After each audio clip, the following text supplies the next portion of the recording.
मो मिनी बगीचार मिनी गोलाप फूल केते सुंदर देखा।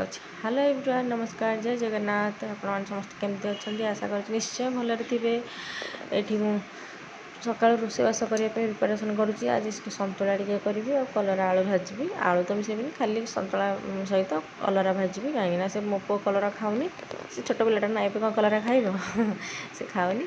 तेणुक मुझे सतुला कहीं परिवा काटी परिवा काटी सारा धुआधुई करदेली। तापर ये बसईदेली हलदी टे पकईदी लुण टे पकईदी पानी से पनीपरिया सब पकईदेली। आठी मु तेल छुंक देवाई रेडी करदे। रसुण कंचा लंका टे छुंक देवी। सतुला रसुण कंचा लंका छुंक देले बहुत टेस्टी लगे। कम तेल आप छुंक दे पारे, बहुत टेस्ट लगे। आम गाँव में मो बहुत टिके तेल पकाए एमती छुंक दिए, बहुत टेस्टी लगे। एटा भी सतुला भी बहुत टेस्टी होता। तापर ये मुझे कलरा भजा भी बसई देती। कलरा भजा भी सेमती रेडी। ये मो गज गुड़े पिजुली काटिदिଅ खाइबी।